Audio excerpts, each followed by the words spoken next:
On this episode, we tell the story of one of the most deadly disease outbreaks to hit East Tennessee, the cholera epidemic of 1873, which caused violent sickness and death all along the Mississippi River and its tributaries, from New Orleans to Minnesota to Ohio to Tennessee.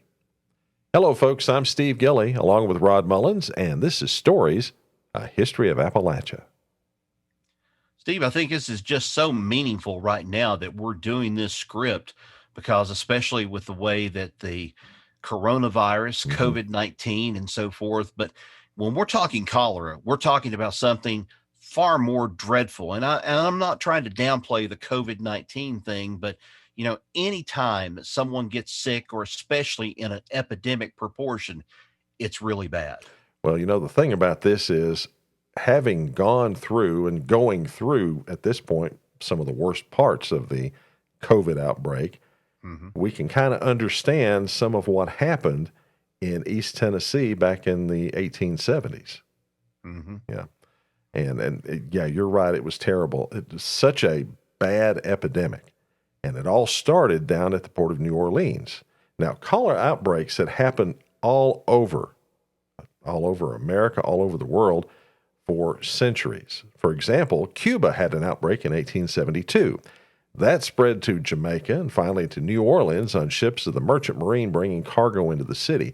In addition, European immigrants who suffered with the disease were packed on board passenger ships and spread cholera to other passengers who, upon getting off in New Orleans, passed it on. And from there, it spread up like it was going through a blood vessel up the natural highway of the Mississippi River Valley. Wow, this is just weird, and I say that with all seriousness. It's almost very reminiscent of all the other outbreaks we've ever heard of at one time or another, but this one was bad. Yeah. As the disease was passed on when contaminated human fecal matter makes its way into potable water used for drinking, cooking, or washing, it can be spread by contact with the infected person and their personal items. 1873 was a particularly bad year for cholera, as it spread all the way up the Mississippi and Missouri River Valley from New Orleans to Minnesota into the Dakota Territory. In Appalachia, the epidemic hit Chattanooga, Ooltewah, Greeneville, Limestone, Knoxville, Morristown, Maryville, Rogersville, and Jonesboro, all in Tennessee and all spread up the Tennessee River and its tributaries. Well, as an example, Rod, of what the doctors were dealing with, let's go down to Lebanon, Tennessee, where a Dr. D.O. Poland treated a patient named HHC who had overindulged in watermelon, of all things, on August 31st. He woke up the next morning with slight diarrhea that lasted till September 2nd, when it became violent, accompanied by severe vomiting and cramps. By September 3rd, the doctor treated HHC with diluted sulfuric acid, which brought immediate relief of the symptoms, then quinine, after which in about another week he recovered. 2 women in the house were similarly treated, and they recovered as well, but not everyone was so lucky. Of all the towns up and down the rivers and creeks that flowed into the Tennessee River, Greeneville, Tennessee appears to have been the worst hit by far. Imagine this, Rod. Of 1,000 residents in the town in 1870, 10% of them died from cholera in 1873. Compare that to now, okay? In Greene County right now, I think there's probably about maybe 150,000 residents. Imagine 10% of those, 15,000 people dying of COVID. And, people will say, well, it's just 10%. That's a big number. Yes. Considering 1,000 residents back in that time in 1870, that's a lot of people. And what do you think happened when all that death occurred? Oh, gosh, probably mass panic was a lot of it. Yeah, hundreds of people fled the town in terror after the outbreak. Former President Andrew Johnson, who'd returned to his hometown after his term in office was over, refused to leave, staying in town to help tend to the sick and dying. Johnson's doctor, James F. Broyles, finally insisted that he leave town, which he did, going to the Patterson farm 6 miles away, but Rod, by then it was too late because he'd already contracted cholera. Johnson survived the disease, but it weakened him to the point that by 1875, during a visit to his daughter over in Carter County, he suffered 2 strokes and passed away there. Mm. Now, here's the kicker. All that death at 10%, it happened between the first death on June 11th and the last death July 15th. All in the course of about a month. 1 month, 10% of the population. Again, imagine 15,000 people dying of coronavirus in a month. Wow. Yeah, this was bad. It was very bad. Well, June 24th, 1873, saw Mayor William Rule of Knoxville, who received a telegram from W.H.H. Ingersoll of Greeneville informing him that the town physician was sick with the disease and begging him to send one of Knoxville's doctors immediately. He sent A.B. Tadlock, health officer, to help, and he made a report to his superiors after he returned. According to Tadlock, his first visit was to the house of Mr. F. Mitchell, where he found that one child had died earlier in that day, another was very violently sick and would die a few hours later, and a third, Ruth, who was sick and would die of uremic fever 84 hours after her attack. Tadlock treated Ruth with tincture of ergo, chloride potassium, don't know what that is, but then at the same time, a large dose of calomel. She was 2.5 years old. Now, Dr. Tadlock stayed the night at the Godfrey house after seeing several other cholera cases. People asked his opinion on what to do, and he advised them to leave town till the epidemic had subsided. And, well, that touched off that general panic, and enough people fled the town that out of 1,000, only 100 people were left. Now, Tadlock felt he'd saved scores of people by asking them to leave, and even President Johnson praised his advice, assuring him that when people returned, they would reward him financially, saying that such a reward would seem but natural expressions of a religious or civilized people. But, as so often happens in cases like this, it didn't turn out that way, though. Tadlock only got paid after town leaders debated the issue for 3 months, and then only a paltry $100, which he eventually had to sue the town for. Now, he stayed in Greeneville for 7 days. He attended 60 patients. 5 of those 60 died, and Tadlock suspected that 2 of them killed themselves consuming great quantities of patent medicines.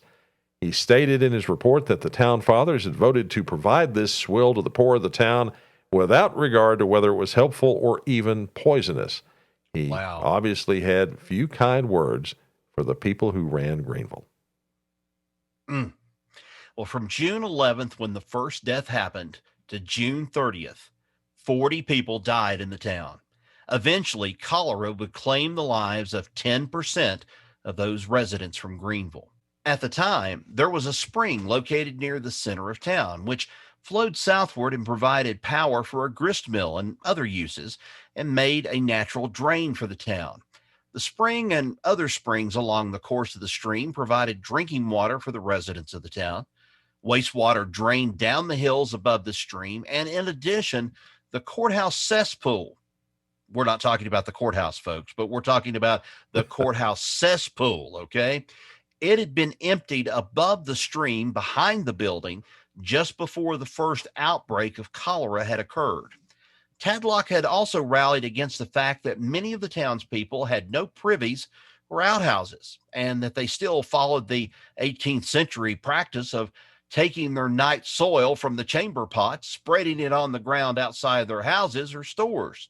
According to Dr. Tadlock, fruits and vegetables were placed in baskets and put into that stream to keep them cool. Well, isn't that interesting? And since this was before refrigeration, that was enough to infect the stream, food, and the land. And that's why people like HHC in Lebanon got sick from eating watermelon, as this was a common practice everywhere in the area. Now, Steve, I will tell you this. My dad was talking to me one night about how I asked him one question. I said, did y'all have a refrigerator when you were growing up in the 30s? He said, no, he really never had a refrigerator till almost the 40s, and he had already grown up and moved out of the house. And I asked him, I said, how did you all keep things cold? He said we put them in a spring or a stream and Yeah. let the water flow over top of them. And that's how they kept their milk cold and kept their milk preserved. And I was like, this is unreal. And then I hear this. This Yeah. is even more scary, the way that this spread. Oh, yeah. And listen, the courthouse is in the same place it was then. Mm-hmm. And that stream is still back there. In fact, there's a little park not too far from the courthouse with a parking lot that I park when I go there. And I cross over the stream and then go up to the courthouse up on the hill. Yeah, I could see if they dumped their cesspool out there, it would go straight down the hill and straight into that stream. And from there, straight out to everybody's house. Yeah, that was not a good thing to have there. Anyway, it wasn't only people who got sick. Pigs were infected. They spread the disease wherever they defecated. Rats and mice got sick too and infected the cats that ate them, who then brought it into the houses where flies would pick up the disease, spread it into the houses, and then die. Now, apparently one of the strange things that happened during a cholera epidemic is that there's a mass die-off of houseflies. That happened in Greeneville in 1873. Now, Tadlock also attributed the high mortality rate of children to the fact that they were the ones who, well, they were most likely wearing clean, freshly washed clothing. Washed where, Rod? Contaminated with the wash water that was drawn from the creek. Mm-hmm. Wow. Well, the epidemic also hit Jonesboro a little later than in Greeneville, and it can be reasoned that someone fleeing Greeneville brought the disease to Jonesboro. Now, I can see that. That's how a lot of this stuff spreads nowadays with different diseases. 34 people died of cholera in Jonesboro between July 15th and August 6th, not a small amount of those being people who'd left Greeneville for safety. While not quite as deadly as in Greeneville, it was bad enough. People also fled Jonesboro, by the way, much as they did in Greeneville. The first fatality in Jonesboro was of a woman who'd been treating a Greeneville refugee who was violently ill and who himself died. Well, Steve, Rogersville noted a handful of deaths also from cholera in July and August, but not of epidemic proportions. The same with Nashville, which was likely the source of the Greeneville outbreak. And, you know, it's kind of interesting to hear all this because these were things that, oh gosh, like you said, the chamber pots. People would go and dump this out and they would use it for, yes, I'm going to say it, fertilizer. Some people were, I was explaining to a student the other day about what chamber pots and what you did. This kid had no idea what I was even talking about when I said chamber pots. And because these kids now have gotten themselves into this thing of where they think, oh, it's a toilet, it's indoor, you don't have to worry about this stuff.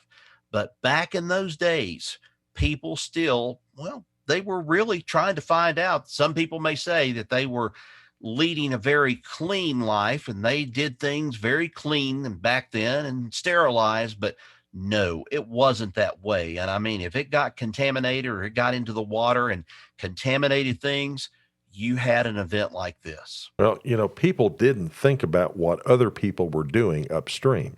Right. You know, I can imagine that folks out in the country thought, oh, this creek is fine. It's flowed through here. We've used it forever. Nothing wrong with it. I don't smell anything. I don't see anything. The water tastes fine.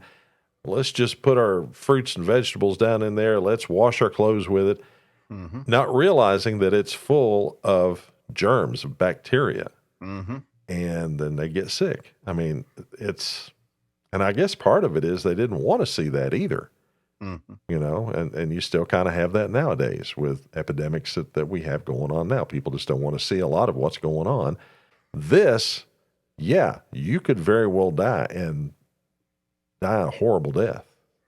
Well, you know, and you said it earlier, and I think we both kind of reiterated that through the story. And cholera was a violent way to die. You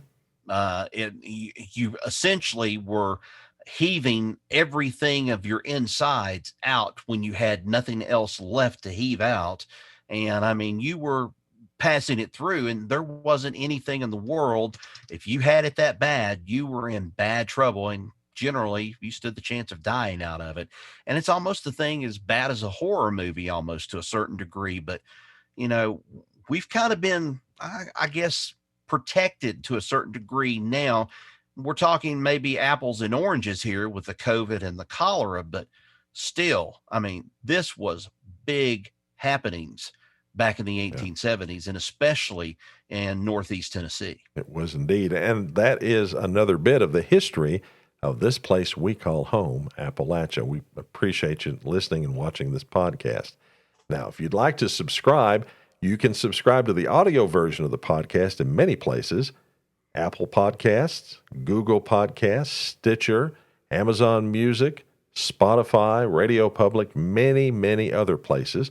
Or you can subscribe right here on YouTube by clicking that subscribe button down below, and we'd appreciate if you give us a like as well. So till next time we see you, so long, everybody. So on.